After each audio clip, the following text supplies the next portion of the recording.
Tugas lapas kelas 2B Tuban dikagetkan dengan adanya lemparan benda misterius dari luar lapas setempat, Kamis, tanggal 12 Agustus tahun 2021, sekitar pukul 4.56 waktu Indonesia Barat.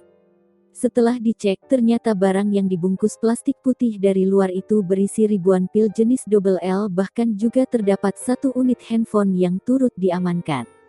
Lalu pada pukul 5:03 waktu Indonesia Barat, ada narapidana pekerja dapur berinisial C, yang seharusnya menuju ruang dapur untuk bekerja justru mengambil barang tersebut.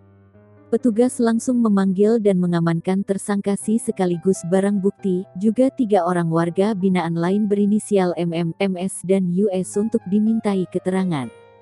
Sementara itu, Kasat Narkoba Polres Tuban, AKP Daki Zulkornain menyatakan, dari satu yang diamankan pihaknya mengembangkan informasi hingga akhirnya bertambah 3 orang lagi. Hal itu bertujuan untuk memperkuat keterangan.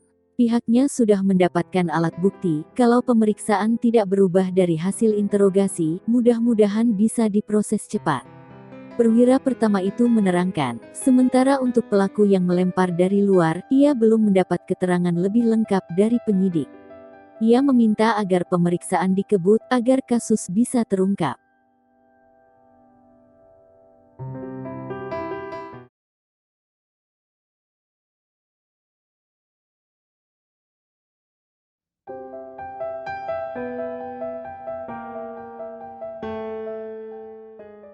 Tersangka kasus pengancaman terhadap selebgram Adam Denny, IGD Ari Astina alias Jering memenuhi panggilan pemeriksaan di Polda Metro Jaya, Jakarta, Jumat tanggal 13 Agustus tahun 2021, malam. Didampingi kuasa hukumnya, IGD Manik Yogyarta, Jering diperiksa penyidik Ditreskrimum Polda Metro Jaya. Jering mengungkapkan proses pemeriksaan tersebut berjalan lancar. Dalam proses penyidikan itu, Jering mengaku dicecar 18 pertanyaan terkait kronologis perseteruannya dengan Adam Denny. Sementara itu kuasa hukum Jering, IGD Manik Yogyarta menyebut bahwa kliennya siap menjalani proses restoratif justice.